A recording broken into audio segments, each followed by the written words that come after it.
Welcome back. Today in our Sunday Spotlight, it's that time of year. The kids are heading back to school, and while many are excited to get back with their friends back into a routine, there's always some anxiety at this time of year for everyone.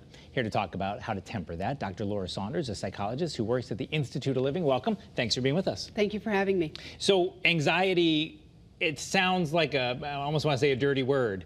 Is it normal? Is it expected? Is it necessarily a bad thing? So I'm glad you brought that up, because often in these situations, the anxiety really refers to adjustment. It is the time of year where everyone's adjusting, right? Parents are adjusting. You know, there was a huge adjustment in June when school let out. This is also an adjustment period. Sometimes with adjustment periods, it increases people's anxiety or worry. For kids, they have sometimes dread, right? And I think the older kids, the teens and the high schoolers, they have a fair amount of dread. Parents do as well, because all routines and schedules get a little bit more relaxed, so everyone can breathe a little easy. But now we're back to the hustle bustle of the routines and sports and tighter schedules and bus stops and driving and all sorts of things. And so I think everyone's anxiety goes up a bit. So if you just gave a list of a whole bunch of things that could be changes that could lead to anxiety, so should parents be saying this is normal, or is there some kind of sliding scale where you say, well, maybe now we're getting to a more dangerous place where I need to talk to somebody? So I think there's a range, right? And parents know their children, and you have a child that tends to be very laid back, kind of lackadaisical, and now all of a sudden they're seeming much more kind of irritable, because very often anxiety doesn't present itself the way it does in adults, which is like, oh, I'm worried about something, or they can identify it and voice it a lot better. Very often in young people, you see it as irritability, you see it as withdrawal, you see it as other things. So knowing your child, knowing if they are typically a little bit on the anxious side or kind of more laid back or sort of go with the flow. And I think some of it does actually require a little bit of intervention. But by intervention, it could be, you visit your school before you start. You drive the bus route if it's a new bus route. You go to the new bus stop. So there's things that you can do to help with some of the anxiety and adjustment.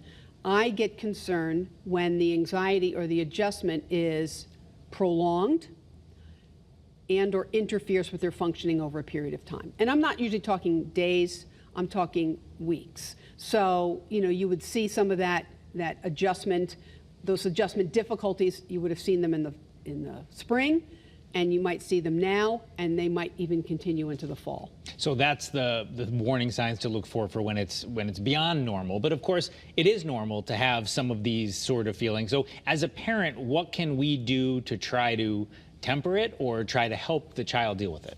So I do think preparation is the best way to deal with adjustment and anxiety issues. The more you prepare, the better it will be. So if your child tends to get a little bit worried about the new routines, you review the new routines. You actually do them, right? You do a practice run in the morning. Okay, tomorrow we're going to wake up early. We're going to eat breakfast. We're going to go through the routine. We're going to practice it, because preparation is the kind of the best solution for what I'd call more typical anxiety or adjustment. Again, if it goes on for a prolonged period of time, and the guideline always is, does it hinder your child's functioning? And once it hinders their functioning, that's when you need to address it a little bit more seriously. Some kids have already gone back to school as this airs on this Sunday morning. Others are heading back this week. We're in the last days. Are there some specific steps you can give parents right now to maybe make it easier? So use every moment that you have. I mean, it might be a little late to be adjusting sleep schedules, because that's often a big adjustment, because everyone's been more relaxed, they stayed up later, they slept in, and we're going back to kind of getting up in the morning, getting everyone out. So looking at sleep, I think overall, trying to improve nutrition in a family is helpful. Sleep and nutrition are the two easiest ways to help with mood and energy. So, I mean, that's not going to be fixed in a few days, but that might be something for the fall that a family might set for a goals. We're going to work on our sleep. We're going to work on our nutrition. Most importantly for young people is get those electronics away before bedtime. Giving your brain a little time to wind down, I think, is going to be really helpful.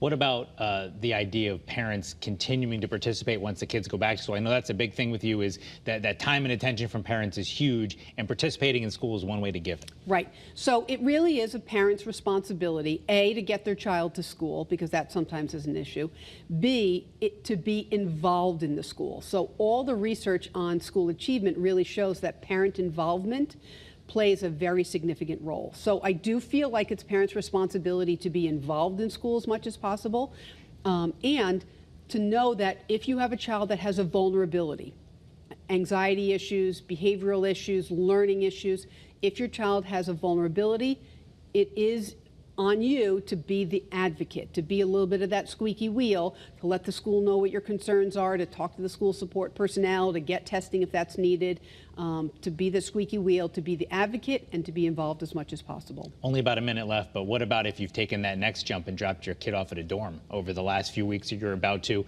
Obviously, it's a little more difficult to be involved there. Just in 30 seconds or so, what's some advice for those parents who are taking that leap? So we've all done it, right? I've done it. I've been that empty nester. I know how hard that adjustment is. It's so important to realize that you've done the best you can as a parent to give them the tools.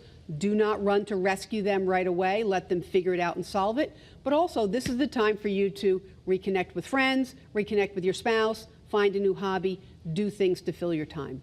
And just like you said with the anxiety, a lot of the lead up is almost worse than the actual experience. So just get through it and do the best you can and come out the other side.